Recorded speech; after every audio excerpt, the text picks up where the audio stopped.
कार्यक्रम वेद पाठशाला में मैं आपका हार्दिक स्वागत करती हूँ। प्रिय श्रोता, परमेश्वर का वचन जीवित, पवित्र एवं सामर्थी है। आशा है कि आज के वचन से आपको आत्मिक लाभ होगा। तो लीजिए प्रस्तुत है ये संदेश।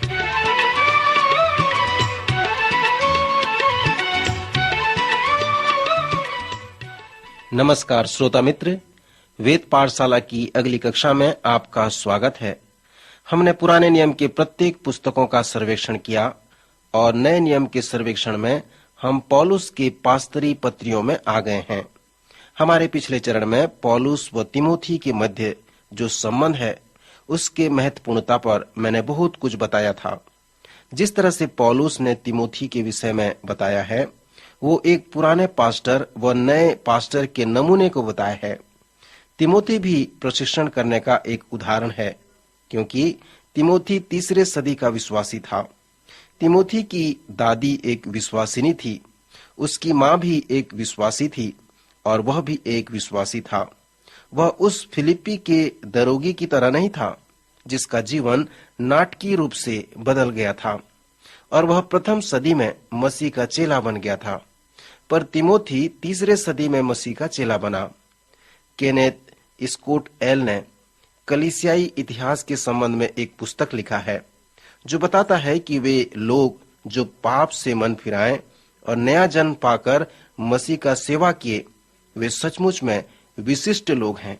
यदि आप कलीसियाई इतिहास का अध्ययन करते हैं और इस प्रश्न को पूछते हैं कि वे कौन लोग हैं जो मसीह यीशु की कलीसिया को संसार के मानचित्र में ले आते हैं, वे लोग जो धर्मी हैं, परिवार व घर का पोषण करते हैं, समय समय पर कलीसिया में कार्य करते हैं और जिनका उद्धार नहीं हुआ उन्हें सुसमाचार सुनाकर मसीह में लाते हैं।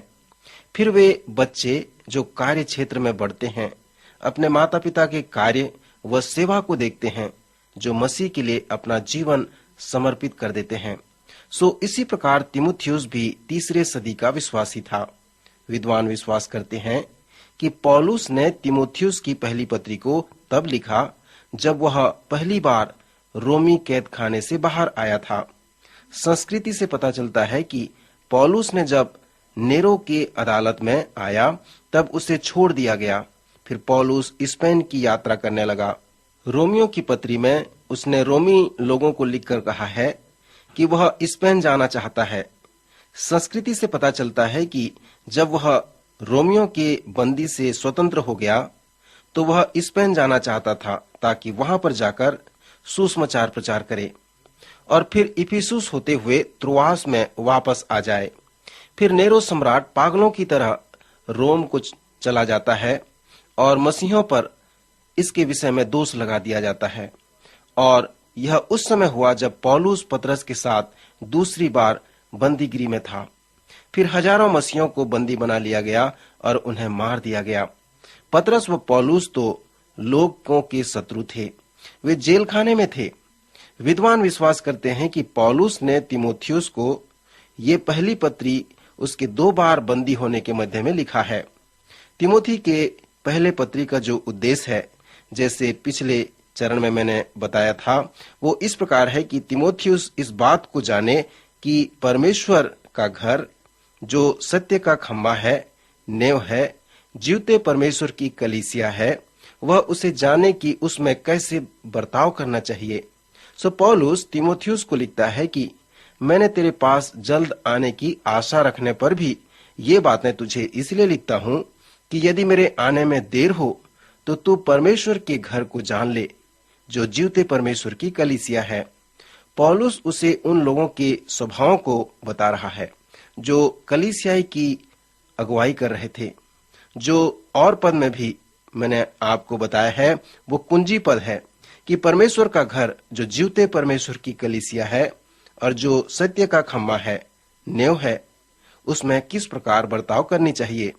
अनेक लोग विश्वास करते हैं कि कलीसिया आत्माओं को बचाने का स्थान या स्टेशन है और यह कलीसिया के आराधना सभा में सुंदर बात है कि आप लोगों को सुसमाचार सुनाते हैं और फिर उस पर विश्वास करके आप उन्हें मसीह की संगति में आमंत्रित करते हैं।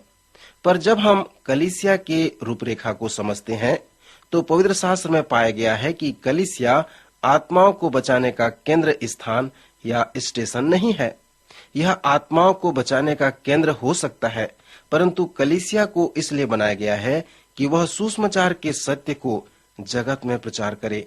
जब आप पास्तरी पत्रियों के निर्देशों को समझेंगे तो आप कलीसिया के लिए परमेश्वर की योजना का वर्णन करने पाएंगे।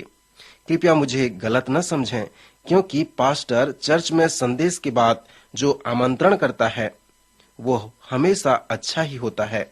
मैं भी इसी प्रकार करता हूँ, परंतु यहाँ पर पौलुस इस विषय में कुछ और भी अच्छी तरह वर्णन करके कहता है। यदि आपके कलीसिया में 500 लोग हैं और सबको आत्मिक प्रेरणा से आदेश दिया गया है कि उस सप्ताह वे बाहर जाएं और सुसमाचार प्रचार कर के काम को अनेक आत्माओं को जीत लें, क्या यह बहुत अच्छा नहीं है? ऐसे प्रकार की कलीसिया के विषय में पौलुस यहाँ वर्णन करता है। वो कलीसिया जो सत्य का खंभा व नींव है, उसके रूप को यहाँ वर्णन किया गया है। पौलुस ने इफिसियों से कहा, जहाँ पर तिमोथी पास्टर था, कि वे सेवा के कार्य के लिए सिद्ध हो जाएं। अपनी पत्री में इन पास्टरों के लिए पौलुस ने वो रूपरेखा उन्हें दी जो इफिसियों की कलीसिया के लिए आदेश द्वारा अनुरूप हो। इस पत्री में पौलुस एक सच्चाई पर जोर देता है।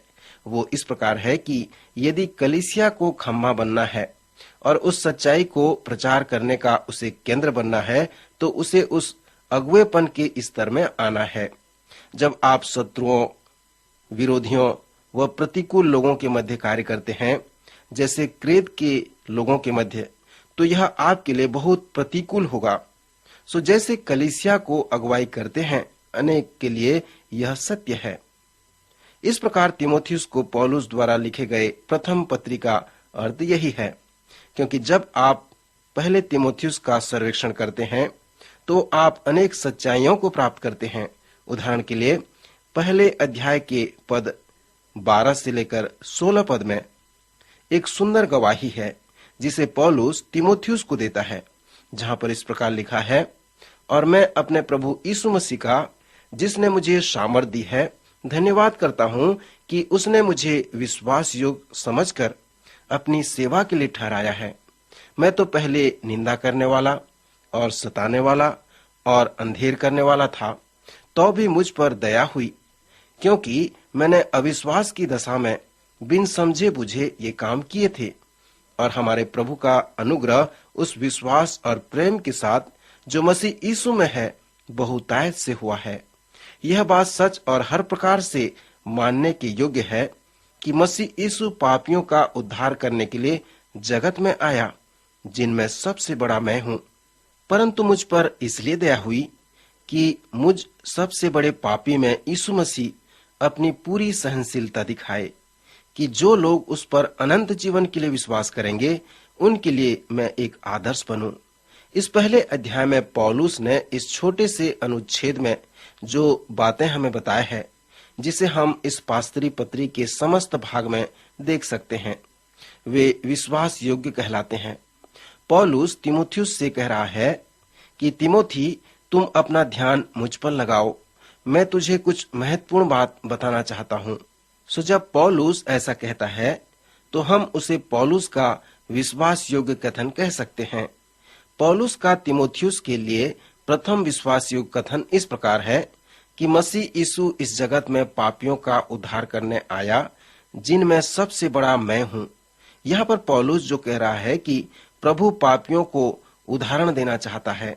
कभी कभी लोग सोचते हैं कि वे इतने पापी हैं कि उनका उद्धार नहीं हो सकता। क्या आप इस प्रकार के लोगों से कभी मिले हैं जो कहते हैं कि वे इतने भयानक पापी हैं कि परमेश्वर उनसे प्रेम नहीं करता, मसीह यीशु का लहू उनके पापों को नहीं धो सकता? एक बार एक स्त्री मुझे, जो उसका मैं पास्टर था, देखने को आई। मैं कह सकता हूँ कि वह बहुत ही उदास थी। उसने मुझसे कहा, पास्टर, मैं मनुष्य प्राणी भी नहीं हूँ। वो ऐसा अनुभव कर रही थी कि वो मनुष्य समुदाय से बाहर है और परमेश्वर भी उसके पाप को जो वो की है नहीं समझ सकेगा या उसे क्षमा नहीं करेगा। यहाँ पर पौलुस जो विश्वास योग्य कथन कह रहा है कि सुनो, मैं जो संसार का सबसे बड़ा पापी हूँ, फिर भी उसने मेरा उद्धार किया, उसने मुझ पर अनुग्रह किया। मैंने मसीह के विश्वासियों को इतना सताया, इतना विरोध किया और उन्हें मार डाला। मेरे जैसे पाप किसी ने नहीं किया, फिर भी मेरा उद्धार हो गया। फिर भी प्रभु ने मुझ पर दया किया, उसने मुझे बचा लिया। मित्र, पौलुस के कहने का तात्पर्य यह है कि मैं इस संसार के सब पापियों से बड़ा पापी हूँ। फिर भी मैं बाहर जाकर पापी लोगों से कह सकता हूँ कि परमेश्वर ने मेरे जैसे बड़े पापी का उद्धार किया है, सो वह आपका भी उद्धार कर सकता है। मैं विश्वास करता हूँ कि पौलुस ने इन वचनों को बड़े ही दृढ़ विश्वास के साथ लिखा है, जो बिल्कुल सत्य है। जब मैं किशोर था, तब मैं जवानों को देखकर सोचता था कि प्रभु ने मुझे बचा लिया, तो वह उन किशोर लड़कों को भी बचा लेगा। मित्र, मैं अपने हृदय में इसी प्रकार से अनुभव किया करता हूँ और मैं विश्वास करता हूँ कि पौलुस भी जब पापियों से मिला होगा तो इसी प्रकार अनुभव किया होगा। जब आप इस पत्री के आगे आते हैं तो अगली बात जिस पर आप ध्यान करते हैं वो प्रार्थना की प्राथमिकता है। दूसरा अध्याय उसके पहले पद से 4 पद में पौलुस तीमुथियुस से कहता है कि कैसे कलीसिया को एक साथ रखा जा सकता है और कैसे वो कलीसिया दिन प्रतिदिन कार्य कर सकती है। सो उसने कहा कि प्रार्थना पहली प्राथमिकता है। उसने लिखा है, अब मैं सबसे पहले यह उपदेश देता हूँ कि विनती व प्रार्थना और निवेदन और धन्यवाद सब मनुष्यों के लिए किए जाएं, राजाओं और सब उच्च पद वालों के निमित्त, इसलिए कि हम विश्वास और चैन के साथ सारी भक्ति और गंभीरता से जीवन बिताएं। यह हमारे उद्धारकर्ता परमेश्वर को अच्छा लगता है और भाता भी है। वह यह चाहता है कि सब मनुष्यों का उद्धार हो और वे सत्य को भली भांति पहचान लें। ध्यान करें कि पवित्र शास्त्र कहता है सबसे पहले। जब वचन कहता है कि पहले उसके राज्य की खोज करो, तो वचन प्राथमिकता के विषय में कहता है। हम सब के पास अपने व्यक्तिगत प्राथमिकताएं हैं। कलीसिया के कार्यक्रमों में हमारे पास प्राथमिकताएं हैं। सो पौलुस के अनुसार कलीसिया की प्रथम प्राथमिकता क्या है? वो कहता है सब मनुष्यों के लिए प्रार्थना की जाए।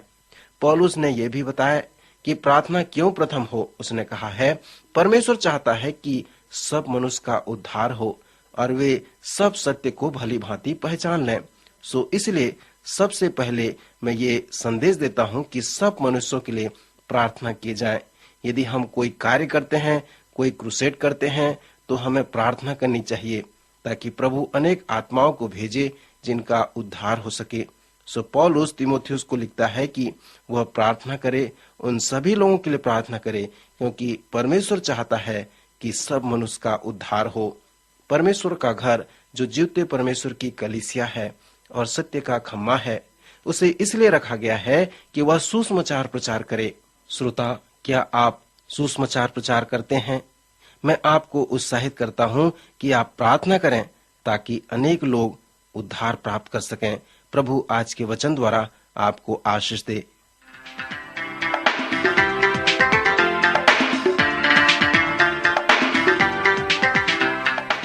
अभी आप सुन रहे थे कार्यक्रम वेद पाठशाला। श्रोता, हमें विश्वास है कि इस कार्यक्रम के द्वारा आपको आशीष मिली है। यदि इस कार्यक्रम के विषय में अधिक जानकारी प्राप्त करना चाहते हैं या बाइबल अध्ययन से संबंधित कोई प्रश्न हमसे पूछना चाहते हैं, तो आप हमें इस पते पर लिखें।